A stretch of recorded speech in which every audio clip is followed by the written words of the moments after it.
Hey everybody, this is Mr. Storm, and in this presentation we're going to talk about business writing. I'm going to give you a couple of tips on how to write a couple of really important business things, and we're going to go over what you need to take care of, what you need to think about when you're writing for business.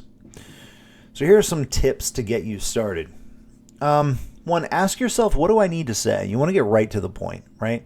You don't want this long, meandering letter that doesn't really seem to go anywhere. You want to have a point and you want to get to it quickly, and you want to cut out anything that's really unnecessary. Number two, ask, who is my audience? Who am I writing this for? Is this going to a colleague, someone who's a peer of mine, who's on the same level? Is it going to my boss? Is it going to a subordinate? Those are all different situations that require a different style. Number three, include a call to action. Tell them what you want them to do, right? Give them something to do.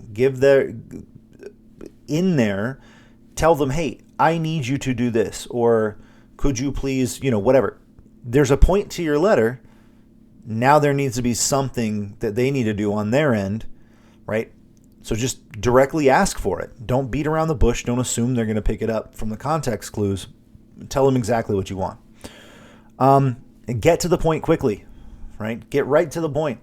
You don't need a long, paragraph-long preamble before you get to the thing you want to get to. There's a point to the letter, right? Get to it quickly and respect their time, okay? Omit unnecessary words. Sometimes when people write in a professional context, they feel like they need to add in a bunch of words that are unnecessarily long or jargony, to try to make themselves sound smarter. Don't do that, right? People see through that pretty easily if you're using words, especially if you're using them incorrectly. Just use words you normally would use. Now, professional words, obviously. Some of you are like, you should see how I normally talk, Mr. Storm. No. Use words that you would use in a professional context. Don't just shoehorn in these big words just because they make you sound smarter, right? And then proofread and revise your work. This is probably the most important. Don't ever send someone the first draft of anything you create. Always proofread it for spelling, grammar, syntax. Make sure it says exactly what you want it to say. Make sure it sounds good when you read it out loud. Always proofread your work. So let's talk about email a bit. So to write an effective business email, follow these steps. 1, include a brief but descriptive subject line. The subject line is incredibly important because as people are filtering through their emails, the subject line is the first thing they see. They see who it's from, and then they see the subject line. That's the first piece of information they have about what this email is supposed to be about. The subject line can sometimes tell someone, hey, this is important, you need to read it right now, just by the words in the subject line. Tell them exactly what this email is about right there in the subject line. Number 2, include a brief and friendly greeting. First names, if you're on a first name basis with that person, use a first name. Last names are usually your best bet, though, with really anyone in a professional context. I don't ever use first names with anybody that I work with. Even with my wife, when I'm at work, it's Miss Storm. I never call her by her first name. Start the body of your email with your main point. That's right up there at the top. Tell them exactly what you want them to know, right in the very first sentence. Don't bury them in a bunch of extra information that they don't need and they don't need to read through. Emails are supposed to be short. They're supposed to be these short little snippets, little communications that we send back and forth to each other. Don't make it a long email. Number 4, use thanks and sincerely. Make sure you thank them for reading the email. Again, they're taking time to read something you've written. You need to thank them for that. You need to thank them for their time. Number 5, don't forget to proofread before you hit send. Just because it's an email does not mean you can just fire off whatever email you want and hit send without reading it over. At least read it out loud to yourself if, you're in an office where you can do that. If other people are around you, it might get a bit annoying if you're reading all of your emails out loud. But read it in your head. Read it out loud if you can. Have someone else read it and see if it makes sense before you send it out. So here's an example of a bad email. Right off the top, I can see in the subject line, the word is just help. That doesn't really give me much information. That tells me, hey, I want to read this email and figure out what they need help with, but it doesn't really tell me anything. The first letter is not capitalized. They just jumped right into, so I was reeling in a 30-pound bass on Saturday, and suddenly I remembered I wasn't going to be in the office misspelled, by the way, on Tuesday. I don't need to know about the 30-pound bass you are reeling in. Just tell me, I am not going to be in the office on Tuesday. Your mind becomes clear when you spend a day on the beautiful open water. Again, beautiful has a weird space in there for no reason. Anyway, once I pulled up to shore, I realized I needed to change the schedules. Again, this is all information I don't need. Instead of coming in on Tuesday, which is, again, misspelled, I'll be gone, and I'll either need Nick or Mike to cover for me. You guys can do that, right? Of course you can. Why would you ask the question if you're going to tell me that I can? Well, I've got to go to the shore to get another fishing pole, fishin', spelled wrong, because that bass swam away with my old one. Okay, that is a weird email with a bunch of weird information that I don't need and a bunch of misspellings. This was probably hammered out on his phone last minute. Yeah, don't do this. This is not good, okay? This is a bad email. Let's take a look at a good email, right? Schedule change request for June 27th.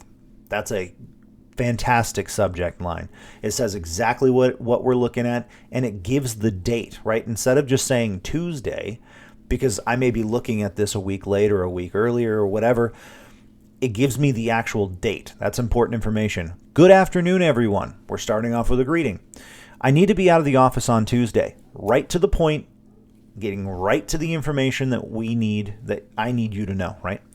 Tuesday, June 27th, but I'm still looking for someone to cover my shift that day. That is one sentence, and it gives me all the information I need. In the next sentence, look, this whole email is 2 sentences long.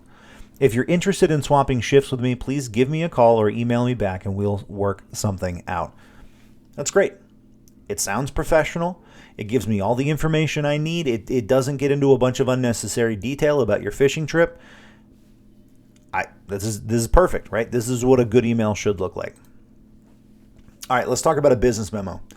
Business memos are usually a bit more formal than emails, but they're kind of like emails in that they're not meant to be directly professional communication, meaning it's not something that's for mass distribution among a whole company. Memos are usually just,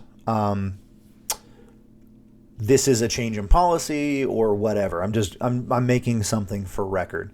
So with a business memo, right up at the top, you want 2, which is going to include the recipient's name and job title, or each recipient's name and job title. On the second line, you want a from, which is your name and job title. On the third line, you do the date in the format that's listed here on the slide. So month first spelled out, then the number for the date, and then the full year. Number 4 is the subject. Keep it brief but descriptive. Again, just like the subject line for an email. So in memos, you also want to skip the greeting and farewell because it's not they're not as formal. And again, you just want to get right into the point with a business memo. So this is an example of a business memo that's well done.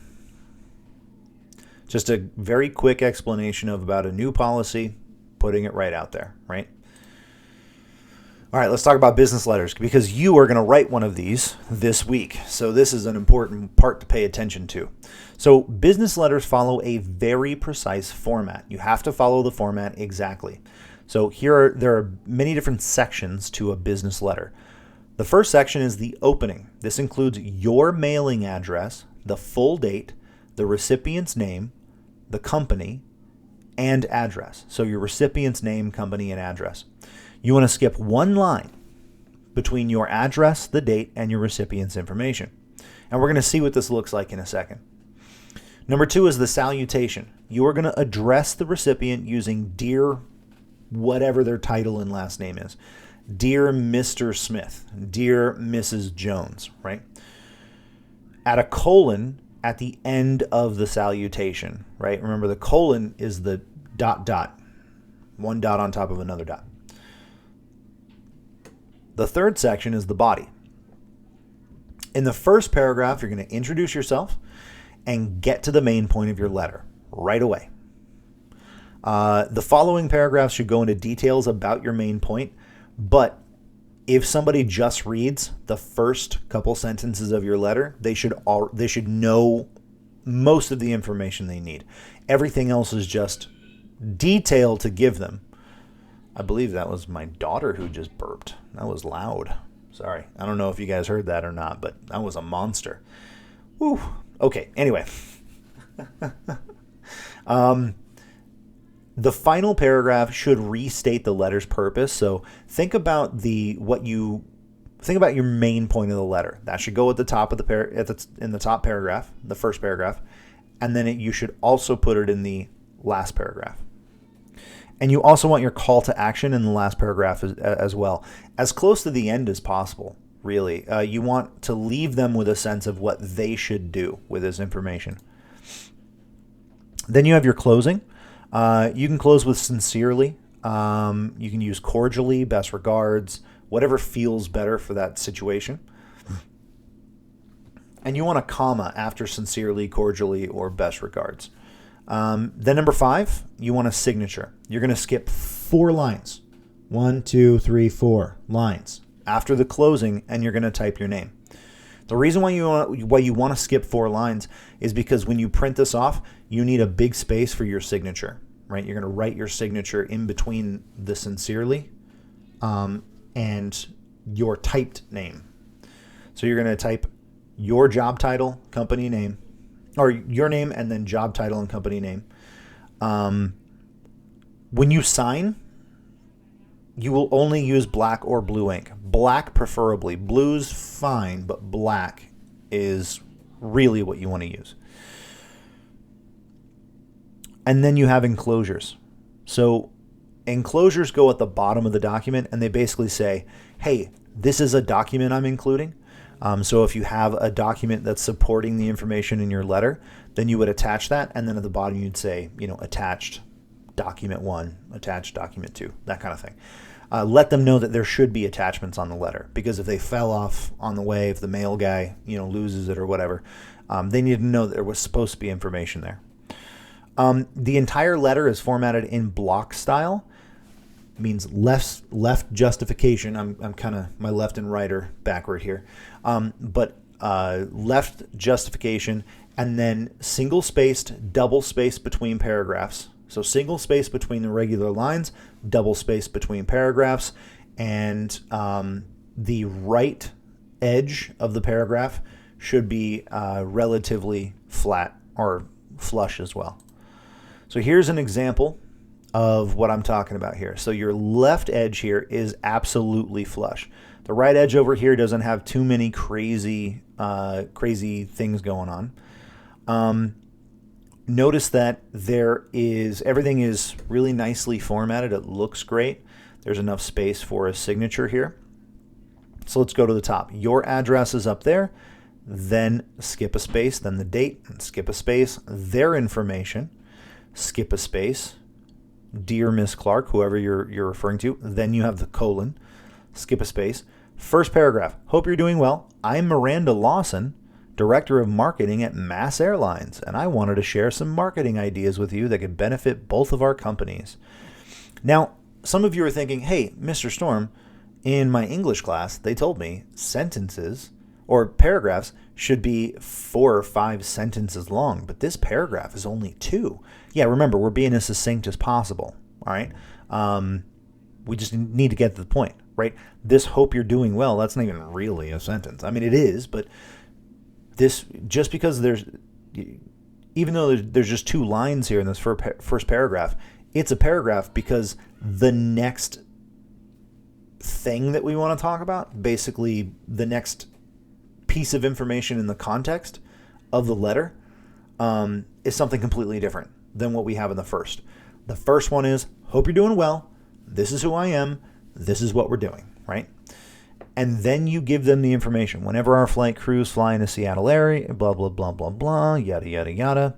And then down here, we have To demonstrate what a Mass Airlines Overwatch Villa partnership could look like, I've enclosed 3 sample ads created by our graphic design team. These samples should prove we're eager to highlight the Overwatch Villa for the millions of passengers. Yeah. Basically saying, hey, take a look at these things. Tell me what you think. I can be reached here or via my email. I look forward to hearing from you. I look forward to hearing from you is a very great, it's a very subtle way of saying, hey, you better get back to me on this, but respectfully, and I can't wait to hear from you. It's basically saying you have to communicate me in return when you receive this letter. You do the things I've asked you to do. I need you to communicate with me back. Then we have sincerely, and then a signature, and then Miranda Lawson, Director of Marketing, Mass Airlines. Now down here we have enclosures, 3 samples of print advertisements. So that's the enclosures right there. You just want to list or just tell them, hey, this is what's supposed to be enclosed. So again, keep it simple. Use traditional fonts, only Times New Roman. Like it says such as Times New, really only use Times New Roman. Maybe you can get away with Garamond if you are feeling a little bit saucy, but for the most part, you're going to want to use Times New Roman. Only use black for the font. Do not change up your colors and make them, all kinds of crazy. Nah, only black. Only white for the paper color. Only white. Well, I found this really nice cream off-white. No, white. Just white. White for the color, for the paper. Black for the ink. Okay? Left align your text, just like I had in the example. Use single-spaced paragraphs. Use consistent formatting throughout the document. All right? Don't change up your formatting halfway through. 1-inch margins are fine in most cases unless you have a specific reason to deviate. I can't really think of a reason why you'd want to deviate from that. Just start with 1-inch margin. I guarantee you'll be fine. And again, proofread everything before you send it out. Do not send out your rough draft. And when you're doing this project this week, do not send me your rough draft. Okay, so the way you write is a reflection of your character. It tells people who you are, and it tells people how much you care about representing yourself well. If your documents are messy, inconsistent, wacky, just misspelled, it can make you look less professional. All right? Get your point across quickly, respect the other person's time, and they will respect yours. And as always, be kind and courteous, even if you're complaining, even if you're writing a letter to complain. It's very easy to pick up passive aggressiveness and, snarky sarcasm in writing. Even if it's not meant to be that way, if there's a tinge of it in there, it tends to turn people off. If you feel snarky when you're writing your email, they're going to know that you're being snarky. Passive aggressiveness is one that people pick up on pretty well, pretty easy. Just be careful, right? Be kind. Respect people's time. Understand that everyone has stuff going on in their lives. It's not your job to police the entire world, especially if you felt someone slighted you a bit. Just be kind. Let it, brush it off. That's it for this presentation. Hopefully you have fun writing this business letter and you see that it's really not as much work as you think it might be. The work comes in proofreading and making sure it says exactly what you want to say and making sure that the formatting looks good and you've spelled all the words correctly. That is really what I'm grading you on, is the professionalism in the writing and the adherence to the format. So this week you're going to have an opportunity to show me how professionally you can write. Okay, I'm going to let you get to the quiz and then I'll let you get to the assignment. See you later.